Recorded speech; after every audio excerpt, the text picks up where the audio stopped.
It's a fantastic building to be in. I'm a fellow of the RSA, and I never get to be here as often as I would like, so I'm very grateful to First Actuarial for giving me the opportunity. And it's a nice break from life in Brighton, because life in Brighton is actually quite busy at the moment. We are knee-deep in master trust authorisation applications at the moment. It's keeping a lot of my team very, very busy. And we're also working on yet another consultation. You might be fed up of being hit on pension consultations, but we're going to add to that with a consultation on governance and trusteeship. And if that wasn't enough, we're also reorganising the way that we do supervision and enforcement. So some of you may be aware that for some of the larger schemes and some of the larger public sector schemes, we've stood up one-to-one supervision. So life is very busy. We're changing to make ourselves fit for the future. But really what Henry, I think, wants me to talk about is the new funding code that we are working on, have been working on for some time. But it's probably important to set the context, because that is part of a series of measures that were in the DWP white paper, which covering CDC schemes. Henry teases me because when I was at KPMG and chair of the Association of Consulting Actuaries, I wrote submissions into DWP, being a great advocate of CDC schemes. When you're actually in the regulator, then they pose a very different challenge. I still support them, Henry, but they're just a different challenge. And we've got DB super funds, we've got a consultation document on new powers for us, and we've got the pensions dashboard. I have the joy of sitting on the pensions dashboard steering committee in my spare time. So that's the context, but it's important, I think, to think of all those things when you think about what we're doing around the new funding code. But just a recap of why we're looking at the new funding code, because the DWP white paper said actually the system around funding isn't broken. There's nothing fundamentally wrong. So when we talk to people about the new funding code, they say, well, why are you doing it? Because actually the white paper said nothing is fundamentally broken. But we do want to ensure, and the white paper touched on this, that trustees focus on long-term strategic issues. The landscape, I think, is changing. Pension schemes are becoming more mature. A lot of pension schemes are closed to new entrants. A lot are also closed to future accrual. And that does mean for those pension schemes that they are reaching a point of maturity. But we want to improve transparency and accountability of the risks taken on behalf of employers and members. And the white paper recognised that there's in my speech it says a fuzzy definition. I just don't think there is a definition of what prudent technical provisions are and appropriate recovery plans. And sadly, that has enabled a relatively small number of schemes to take advantage of the fact that those things are not well defined and, in our view, abuse some of the flexibility that's in the system. And that also is a challenge for us, because it then makes it very difficult when we see something that's not appropriate to prove that it's not appropriate. So part of this is about making it much clearer what we mean by those things. So the government has announced, let's say, a range of measures, including a new code of practice on DB funding. And that will be supported by some changes in legislation, we expect. So it will be greater clarity around our expectations.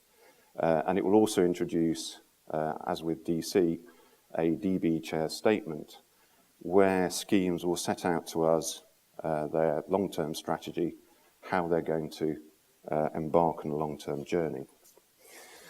And the white paper also introduced something called a long-term objective, which I'll go into a little bit more detail.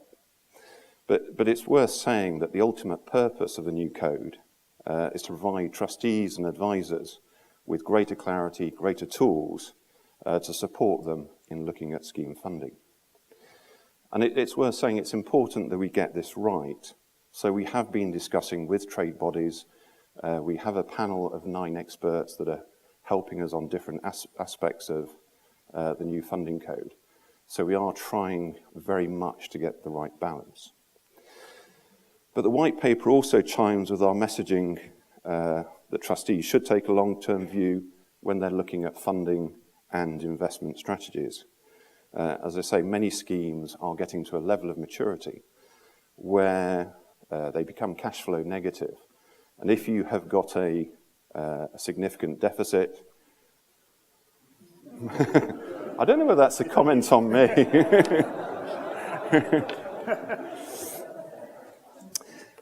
So schemes that have reached, I'll keep going, a level of maturity where they've got a significant deficit, they're cash flow negative, they've got a really short time horizon. It can be really difficult for employers to deal with that deficit in those circumstances. And so what we want to see is schemes have a long-term objective whereby when they reach that level of maturity, they've addressed some of that deficit. So in terms of a long-term objective, there's many different interpretations that you could have. But from our perspective, we want schemes to progressively reduce their reliance on their employer covenant over the time to maturity and reach a position of low dependency by the time that they are fully mature. We think that improves the resilience of schemes. It gives schemes options in terms of whether they want to run off in a low-risk way, whether they want to buy out, whether they want to transfer to one of the new super funds. And I deliberately said low dependency. And some of you might be thinking, well, is that the same or different to self-sufficiency? And one of the challenges that we have is people interpret self-sufficiency in many, many different ways. And to us, self-sufficiency has a connotation that you have stuffed so much money into the pension scheme that it will never need any more money putting into it. We think actually it's right that even though schemes have reached a level of maturity, that they still may want to run a degree of risk. And for many of those schemes, the sponsoring employer will still be around. So actually, if a deficit does arrive, then they could actually go to that sponsoring employer and ask for money. So we're going to talk about low dependency rather than self-sufficiency. We'll be looking to set some parameters around journey plans, technical provisions, particularly those financial assumptions, and length of recovery plans. And what we want to see are funding valuations which set schemes up to be on a good journey to their long-term objective. So we want to set some clear guidelines so trustees can assess where their scheme should be, but taking account of their own particular circumstances, their scheme, the ability of the employer to support them, and their level of maturity. Our view on recovery plans is affordability is still very key, and deficit should be recovered over as short a period as possible, but without impacting the employer's sustainable growth. And we'll set some very clear guidelines about acceptable lengths of recovery plans for different covenant strengths. And we'll be consulting around that. I'm sure many of you will not agree with some of the proposals, but we do want to take your views into account. We're also very keen to say that we support contingent security. So if trustees are concerned around the covenant of their employer, but they still want to take a degree of investment risk, or they want to lengthen recovery plans, then we think contingent security may have a role to play in those circumstances. And some of you might be saying, well, this is just integrated risk management. If I add in investment, then that's particularly the case. And we see that investment and investment returns are particularly important. But what we're really concerned around is the level of investment risk which schemes undertake. So we'll be providing some clear guidance around that. But I should stress that we will not direct investments. That's not what we're about. We just want schemes to understand the level of investment risk that they're running. Some of you, actually interesting, anybody a trustee of or a pensions manager for an open pension scheme? Good. So a lot of what I said is particularly relevant to closed pension schemes, but those of you who look after open schemes were saying, well, our scheme is not maturing. Actually, maturity is a long way off. We're open. Our membership is quite stable. We do think it's right in respect of benefits that have been built up to date that we have the same principles when we look at past service that's built up. But we don't want to be in a position where we drive up cost of future DB accrual so that we unintentionally lead schemes to close to future accrual. So we do want to encourage open DB schemes as much as we can to keep going, and hopefully we'll provide the incentive around that. But it is an area where, in particular, we'll be looking for suggestions on how we might do that. It's interesting when you're working on the funding code, and I've read some press articles saying we're taking away all the flexibilities in the system. This is going to be MFR2. That's not the case. We're not going to do that. Flexibilities in the system will remain, and we'll continue to help trustees and employers balance the need to protect and secure members' benefits, but also the burden on sponsoring employers. But it's important that for those minority of employers who don't treat their scheme with respect, that we set some really clear guidelines of what's acceptable and what's not acceptable. I also seen a comment on, I think it's on LinkedIn, saying we were going to cost industry £100 billion, which is interesting. We will be doing an impact assessment. But we do understand the burden on employers. We're not about putting undue burdens onto those employers that are struggling to keep going. So affordability will remain as a key principle. So just in how are we going to have this balance of providing greater clarity and retaining flexibility? We are going to introduce something which we are open to names on a postcard. At the moment, we're calling it our fast track route. So we will set out very clearly what our expectations are on technical provisions, recovery plans, assumptions, investment strategy, and so on. And for those schemes that want to adopt it, that will be a route through which they'll have very little regulatory intervention from us at the regulator. So it's something that if we know that trustees have gone down that route, they've kind of done something which meets our requirements. Now, we think that will be of particular interest to small schemes who tell us they don't want to spend lots of money on actuarial advice. Sorry, Henry. Or they just can't afford to do it. They just want to be told what to do. And so we're trying to create an option for those schemes. But for schemes who value flexibility and want flexibility, that will remain. Clearly, you will come under greater regulatory scrutiny. Can't say that, scrutiny. If you go down that route, we will look at things much more closely. But that's a perfectly acceptable option. What we will expect you to do is to understand the risks that you're running within the scheme. So if you've got a higher risk investment strategy, we'll expect you to understand that, to measure it, put in some mitigation if it's appropriate, if the employer covenant can't support it. Equally, if you want a longer recovery plan, that's fine, but we'll just look for some evidence around it.